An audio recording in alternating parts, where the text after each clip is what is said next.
Isn't this a beautiful hotel? And did you happen to see that botanical gardens across the street as we drove up? Yes, I did, and I'm curious to run over there and take a look at it this afternoon. Good. So why don't you change your clothes and get into something a little bit more comfortable? Because you know it's 115 balmy degrees out here right now, and we'll go over there. Oh, okay, so that sounds good, getting out of these clothes and into something cool and comfortable. We are now in the botanical garden with, filled with cactus and yucca that are beautifully displayed. Now these are pincushion cacti that are starting to bloom. These barrel cacti are blooming also, and as you see, they come in different colors.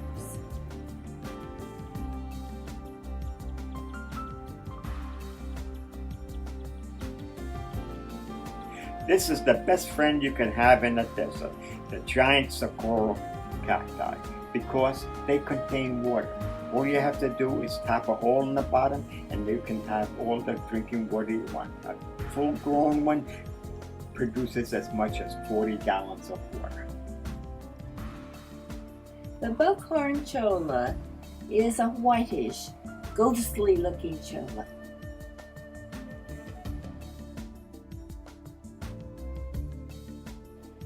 But here we introduce the prickly pear cacti. In this view, the prickly pear is in full bloom. Our first stop on the way to the Grand Canyon was Montezuma Castle, which you see here, and it's in the state of Arizona. Southern Sinagua farmers built this 5-story, 20-room dwelling sometime between 1100 and 1300. It occupies a cliff recess 100 feet above the valley. Early American settlers assumed that it was Aztec in origin, hence the name Montezuma Castle. Now badly deteriorated, it was once an imposing 5-story apartment-like building with about 45 rooms. Occupants found reliable water in the creek and fertile land on the nearby terrace. The Indians disappeared sometime in the 1400s, and nobody seems to know where they went or what happened to them. This long shot shows just how big the cave in the side of the mountain is, and what you're seeing here is what's left after all these years. Pat and I decided to stand here and have our picture taken so you know that we are here. At one time, the Park Commission had a staircase built up to the castle, so tourists could go up there and even go into the castle to see just exactly what it was like. But for being tourists or what tourists are, they were creating much too much damage. So the Park Commission in the early 70s decided to remove the staircase. As a result, we can't go up there anymore and see what it's like. This cutaway model found in the visitor center shows what was once an imposing 5-story apartment building with about 45 rooms.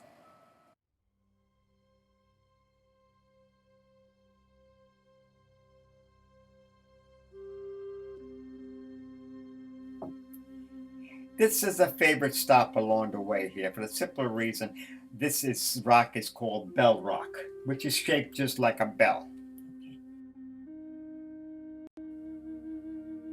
This whole area is made up of very, very red rock, which is extremely striking to the eye. And you know, Pat, do you realize this is solid rock and you know what? There are trees growing out of it? Yes, and it makes you wonder what they're living on and how they can survive. We're now at the Grand Canyon, and I have to apologize for these pictures, which they're not all that clear, because there are wildfires in the area, and that there's quite a bit of smoke in the canyon, and especially on the long shots, they're not as clear as they should be. But it is what it is. Now, it's a very interesting story of how this canyon came about. In the visitor center, there's a very interesting display that shows how this thing all came about. It all started about 1.4 billion with a B years ago when the Pacific tectonic plate was moving eastwards, and it ran into the North American tectonic plate. And when they collided, the Pacific plate went under the North American plate, and started to push it up. And it kept pushing it up for years, for millions of years, to the point to where it finally rose up anywhere from 4,000 to 5,000 feet above sea level.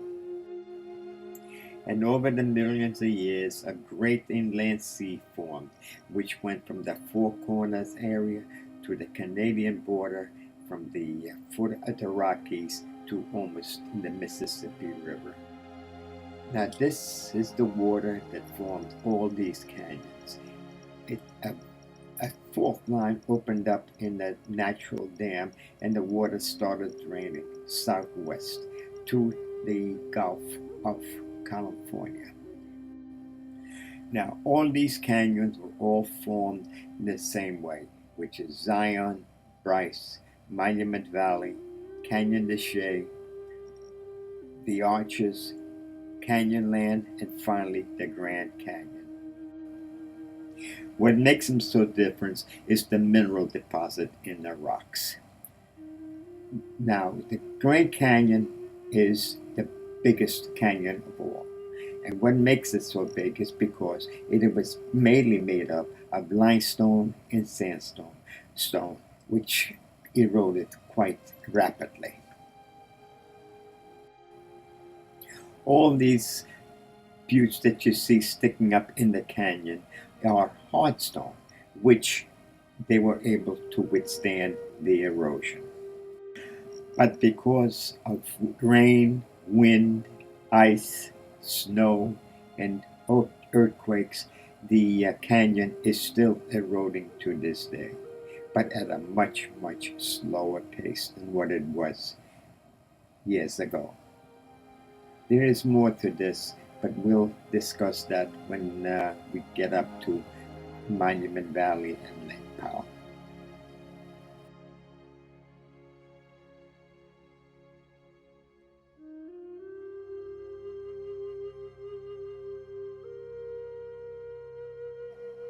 Monument Valley is not a national state park. It is a Navajo reservation owned and operated by the Navajo Indians, and it is really quite a place to see. Harry Golding and his wife settled here in 1924, and he was a photographer, and he thought that this place would have made a beautiful backdrop for Western movies. So he took a lot of pictures and went to Hollywood and started knocking on doors. It wasn't until he reached the office of John Ford, who thought that this was great, and he would love to have made Western movies here, which he did. We're standing here by the lodge in Monument Valley, waiting for our Jeep ride. They're really not Jeeps. They're a pickup truck with an extended body that will sit 16 people, and they're really quite comfortable. I took this picture from the lodge before we went into Monument Valley. This is, of course, Monument Valley is about 5 miles from where we are, so we have to travel a little distance before we get there. Down here in the valley, there are a number of these buttes and different formations. This valley was once part of the Great Inland Sea. All this was underwater. All these buttes that you see sticking up were one time islands in the middle of the sea. This formation in the middle is called the king's throne. These formations are standing about 1,000 feet high and of all kinds of shapes and formations. This is another shot of the king's throne from a different angle. These formations is called the left and the right mitten. And here's a close-up of Pat, standing in front of the left mitten. Don't you think that really looks like a mitten? The beautiful red coloration on these rocks just attracted me. This formation is called the Three Sisters. It's baffling to the imagination that this at one time was all underwater, and this was an island in the middle of this great sea that we had in the middle of our country. The reason why these things did not erode like the canyon did is because the water here just drained out very slowly over a long period of time, rather than go rushing down through the like it did through the canyons. This is the Indian dressed up like John Ford, because this is where John Ford used to stand to direct the movies that was taking place below him, down in the valley below him over here. And lots of movies were filmed with the John Wayne, Henry Fonda, Maureen O'Hare, and other famous actors and actresses.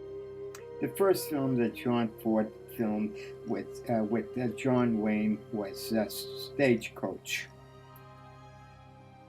Some of the other memorable films that were filmed here was The Searchers, Once Upon a Time in the West, Fort Apache, and the Lone Ranger series. Plus TV shows, commercials, and everybody wanted to film in this location because of the scenery. They all loved it very, very much. Well, after a long bus ride, we arrived at Bryce Canyon. And guess what? It's raining. And it's also fogged in. You'll get to see what we saw in the next pictures. Well, here we are at the lookout point looking at all the beautiful hoodoos. Aren't those just simply beautiful? You know, there's a nice pathway that goes down in between the hoodoos to where you can not only look at it from the up top down, but you can also see it from the bottom up, which I think was great to be able to do, but unfortunately we weren't able to. Yeah, well, wait a minute. The sky is starting to get a little brighter and clearing up a little bit. Maybe we may have some hope yet. Half-mile down the road, and about 30 minutes later, the weather cleared, so we stopped at this new location. This is very limited compared to what you would have seen at the main viewing area, but it's better than nothing. At least you can get an idea of what it's like. But, you know, these big round spherical things that go up in the air, the Indians called hoodoos. Do you have any idea why? The Indians believe that they are their ancestors immortalized in stone. This is nothing more than a big giant cemetery. Joe, look over at that ridge way over there. There are people. Yes, and I wish I had my tripod because it's awfully hard trying to hold this camera still this tight. Oh, and she's starting to walk down the path there. Yep, and it looks like he's going to follow her down.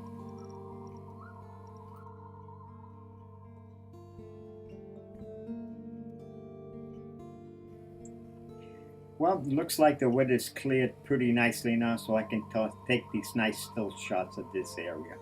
Aren't they simply beautiful? They are very beautiful and colorful. There are so many of them up there, too.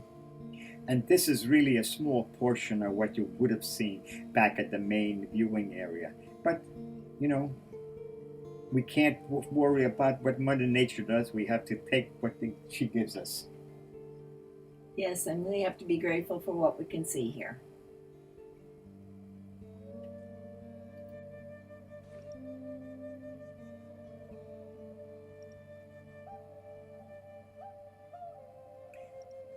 Good morning, Pat. Isn't this a beautiful day? Yes, it certainly is. And the sun shining off these cliffs is just a very beautiful sight.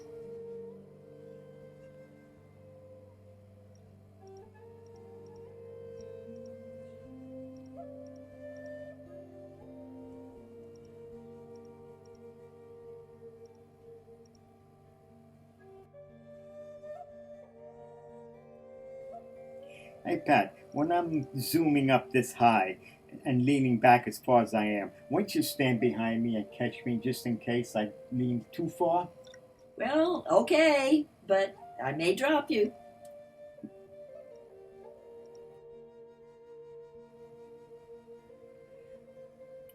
I mentioned the great inland sea before, but the southern dam to the sea, is just a couple of miles or so up the road from where we are now. It was right here in Zion. 6 million years ago is when the earthquake occurred, and the fault line was named the Hurricane Fault. As the water drained out through the new fault line, it went downstream and eventually met up with the mighty Colorado River. Even though the Colorado River gets all the credit for carving all the canyons, it would have never happened without this water merging with it. Without this extra water, the Colorado would have never been able to do the carving that it did. The erosion that occurred here is very minimal compared to what happened in the canyons below. And that's the reason for that is that this place is made up of solid bedrock and granite, two of the hardest rocks on the planet. Oh, look, here is a deer right up close to us. And he's totally unconcerned about our being so close. Yeah. And you know what? He's just gonna go right back to doing what he's doing, eating. He don't care that we're watching him. There are deer all over the place. We had saw them all over the lawns, and they're fascinating to watch. That's okay.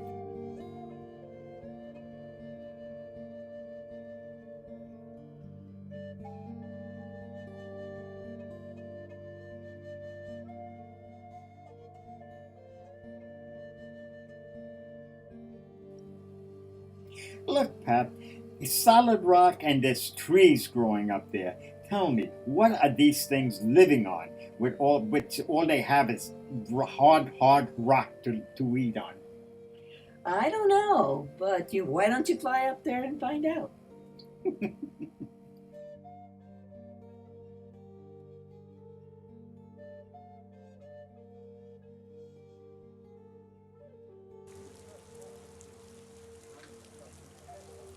We took a little side trip over to this place, which is called the Weeping Rock.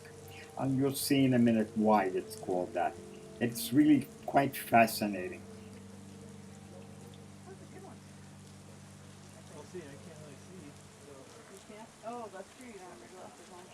All right, you can see over here that how wet it is. Water is dripping out of this rock up above us. It's almost like a very light rain. It is, actually it is, but it's rain that fell 25, 30 years ago up on top of the mountain and soaked through the mountain and is now dripping down over here. Pat did not want to come up here because it was very soggy and wet, so she stood down below. And now I'll be joining her very soon.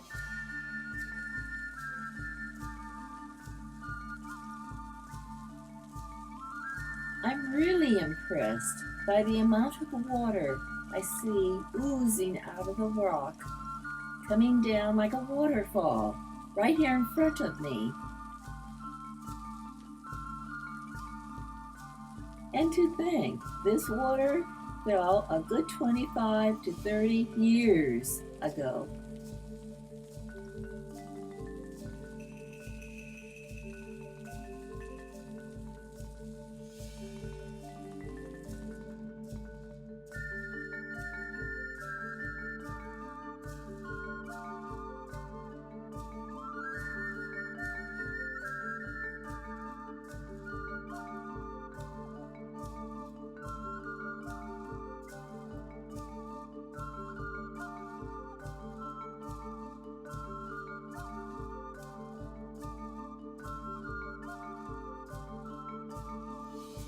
Well, the full line to the Great Inland Sea is coming up right here. This is called the Narrows, and that's the D you see ahead over there. This is where the earthquake happened, and the great new fault line formed called the Hurricane Fault, and all the water started draining out through here.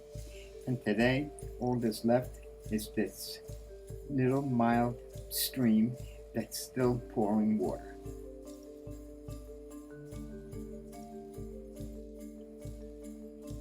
Well, here we are at beautiful Lake Powell, and it's a beautiful, beautiful day. Much better than what it was last night, because last night we really had a little incident. Now, as you see over here coming up, there's the marina.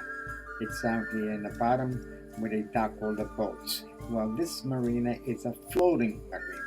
It has to, because this lake is 430 feet deep. And we were told about this beautiful restaurant on the marina.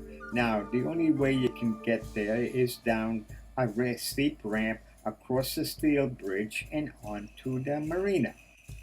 Now, Ada has decided to go down for dinner.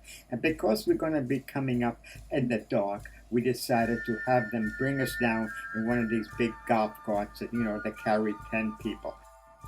He took us right to the restaurant and parked there and waited for us until we finished.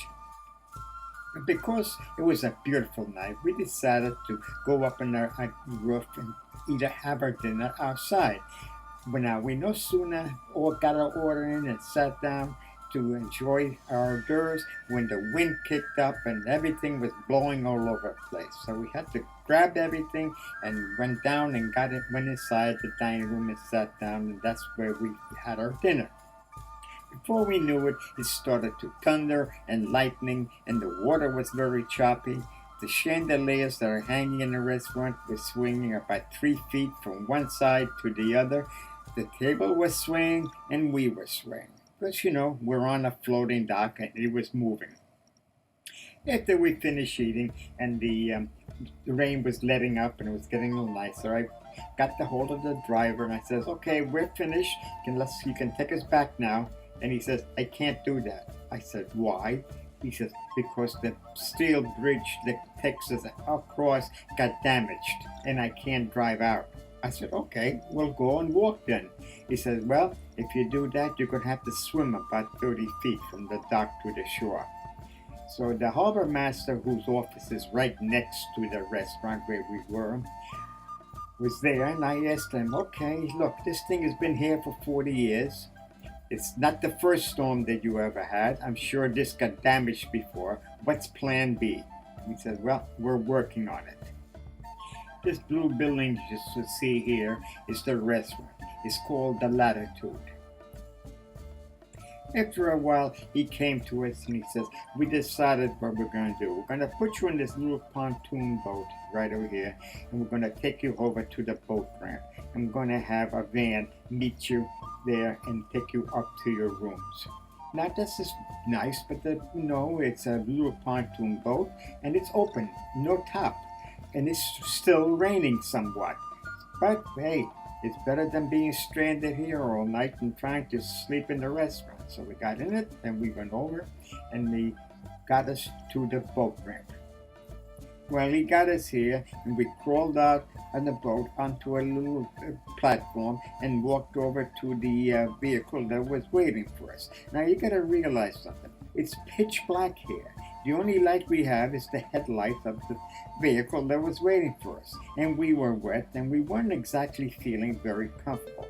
But we got in the van and went up to our rooms. Now, Pat and I had a little argument. Which one of us is going to crawl into a hot shower first and warm up? Well, you know what? The woman always wins. What else is new? This morning, Pat and I are going to take a tour of the lake and the surrounding area. We're also going to go up by the face of the dam, where we're going to explain a few things to you about it. And this afternoon, we're going to take a tour of the dam. Preparation for the beginning of the building of the dam began in 1956, when they had to dig tunnels through the stone to divert the Colorado River. because you cannot pour concrete in water. But the actual construction of the dam itself began when President Eisenhower pressed a button in the White House, which set off a small explosion down here, which began the construction of the dam. The actual constructions began in 1959. And this is one of the hoppers that they use for pouring concrete. Each one of these things holds 25 yards of concrete. Now, I don't know how many of them they use, but they poured 24 hours a day, 7 days a week, nonstop, for 3.5 years before the dam was completed. The dam was completed in 1963, and they started to backfill and let the water build up behind the dam. And it wasn't until 1967 that the water finally got to the high enough to where they could start generating electricity. And now we will continue our tour of the canyon.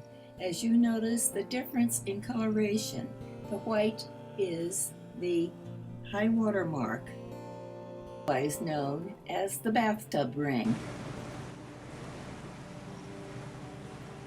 And now we're entering Antelope Canyon, where the sides are starting to close in on us.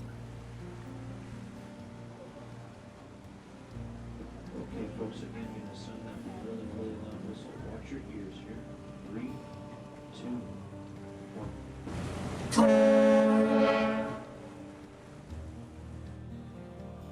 Being that we're coming up on a sharp 90-degree turn, and we can't see anything that's on the other side of it, the captain just sounded his horn to warn any boats that may be there that we are coming.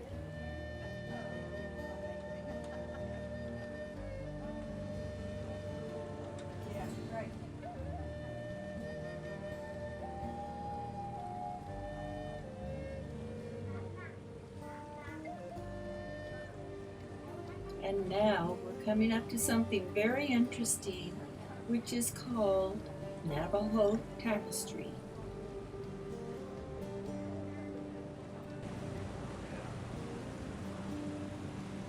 This is a display of some of the most beautiful colors in the world that you will see in what is called the tapestry. I'm now going to show you a couple of still shots so that you can get a much better look at what this tapestry looks like.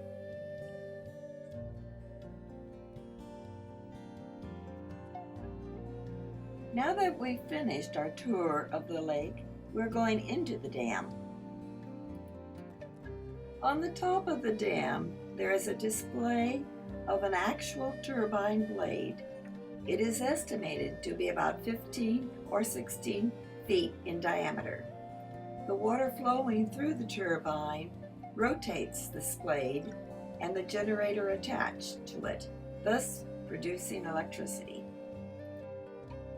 This water is leaving the dam after it generated electricity. It is now the tamed and controlled water of the Colorado River, continuing downstream to its next location. This bridge at the dam spans the gap of the canyon so cars can go across to continue their journey. Now we are on top of the dam looking down at a 2-mile-long tunnel that allows the workers to access the generating plant below. After a very long elevator ride down, we are now walking through a tunnel, leaving the dam and entering the generating room. The generating room is the building on the right. The dam has 8 pipes lakeside that brings the water down under the grassy area and across into the 8 turbines. In the generating room, you see the second of the 8 turbines with its top removed for maintenance purposes. As I said earlier, the dam was completed in 1963, and it took them 17 years to bring it to its full safe mark, which is the top of that white line that you see on the wall across the way. It reached the full mark in 1980. And 1981, 82, and 83 were extremely wet years, and the level started to rise higher than what they really wanted it to be. So they opened the floodgates and dumped water. This put pressure on Lake Mead and Hoover Dam, and they had too much water, so they had to do the same thing to protect their dam from spilling over. For years, the level of the lake has stayed pretty constant, except for the last several years, because they're in a pretty severe drought, and the level of the lake dropped down to where you see it now, right now. Even though they were in a drought mode over here, they still had to dump water during the summer months because to satisfy people downstream who depend on the water from this dam, like farmers and people who use this water for domestic purposes. So, but right now they're expecting the weather to turn and be several more wet years, and it should bring the water level back up to where it is. But there's nothing to worry about. You know, there's still 430 feet of water under this low line right now. Waters of the Colorado River and tributaries are backed up about 185 miles, forming the lake. Lake Powell and over 1 million acres of desert and canyon country offer leisure time activities for American and international visitors. Fishing, boating, and water sports are dominant activities. There is also a beautiful lodge, restaurant, and sleeping areas. The marina that you saw earlier can moor 1,500 boats of all sizes, houseboats, cabin cruisers, and small runabouts. Well, tomorrow morning we get in a bus and we go to our final destination, which is Las Vegas. This is the end of our tour. But Pat and I are not going to go home right away. We're going to stay for next 3 days and have some more fun. Well, see you later. We're here in front of the Bellagio, where the fountain show is going to take place in a few minutes. If you've never seen this show, it is really a great show. It is well choreographed to music, and it's unbelievable how it looks. They always open up the first afternoon show with the national anthem, and it's coming up now.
Then they follow it up with a classical piece by Andre Puccini.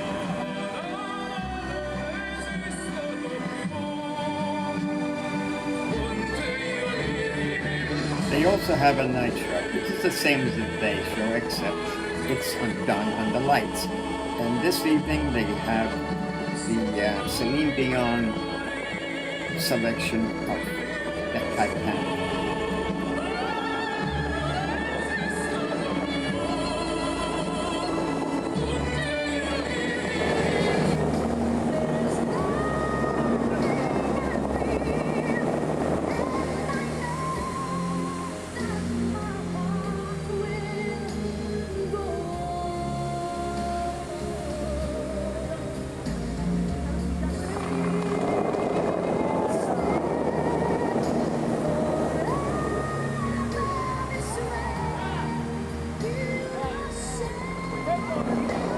You know, Pat, there's another spectacular that's going on tonight, right after this show, just a little ways down the strip over here. Do you think you might like to go to it? I'd love to. It'll be interesting to see it.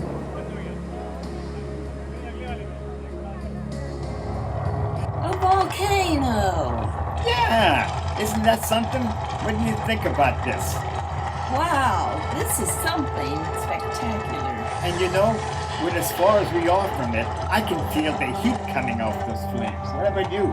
So can I, and that is something. But you know something really, truthfully. Can you imagine anywhere else in the world that you would see a volcano in the middle of the strip other than in Las Vegas? No, not being this close to it. Okay, you know, after this is over, we're gonna go over and go into the Venetian across the street. Okay? Sounds good. Great.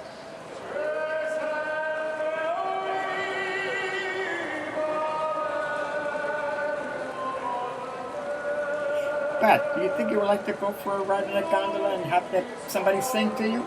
Oh, that would be so romantic. Let's try it. Okay, I already have tickets. All we gotta do is wait for our turn to come up. Oh, See, you can have a nice, beautiful dinner under the evening stars here.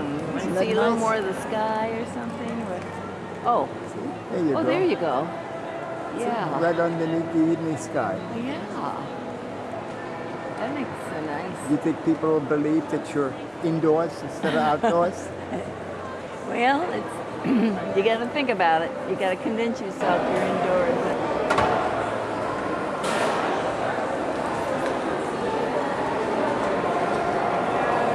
You know, Pat, those black clouds up there are starting to look threatening. You think we might get wet out here? I think it's very possible we might get wet, and we'll have to use our trusty umbrella. Yeah. You know what's really strange about the whole thing? What is that? We're all indoors. We're not outside. Oh, the fake is so real. It just seems so real. You just feel like you are in Venice here. Okay, our turn has come up and Pat's being helped into the gondola. And we're going to be going off to a nice romantic ride. Okay, you two look up there and wave goodbye. Excellent. It is Italiano tradition to kiss under bridges, brings you word Oh, fortune hey. and good luck. Wow. Italian, you gotta kiss me under the Kiss bridge. that lady. Come on, hurry up. All right, you have 14 of those, so keep up. 14. That's right. Cameras are fine. Yeah. We just 14 kisses. I'm going to One ask of there is we do not work for Venetian, we're Nipande, so You as what? long as I move in the water, How do you like going through these canals in the evening in Venice? Oh, this And you know what? You're not even outdoors. So now are you two going to sing a song? is fabulous, and it looks so authentic, and it's so much fun to go through all of this. I didn't want to leave you out. No. Ah, so it is. Kissy, it's- kissy. Yeah. Wait a minute. Oh. Then you changed your mind. You go for it. No. You sing it. Right, I got here. I got you back.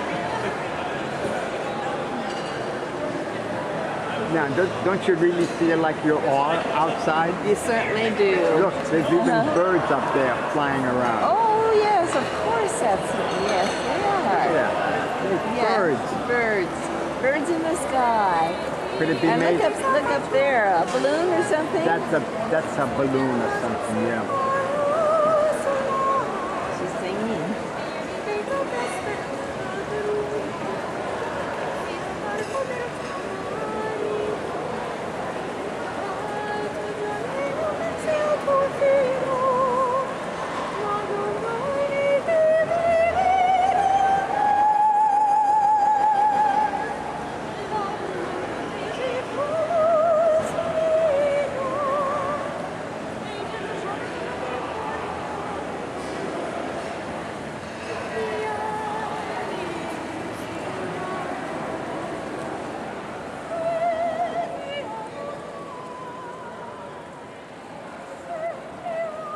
Are you happy that you came with me on this beautiful gondola ride in the canals of Venice? Well, this was just the icing on the cake, and thank you so much. And now our journey is coming to an end. Wasn't that a great trip? Oh yes, it was fabulous. I really enjoyed these canyons and all the interesting things we saw and the formations and all that stuff. Oh, I thought the canyons were glorious, and especially what we learned regarding their origins. Yes, you know, this trip was 10 days long, but as far as I'm concerned, it was too short. I wish it could have lasted longer. I do too, and the time just went by quickly. Especially those 3 days that we spent here in Las Vegas. I thought they were wonderful. I did too. They were a lot of fun. So I guess it's time now to say goodbye. Yes, it is. Tomorrow morning, we have to get up and leave. So, So goodbye.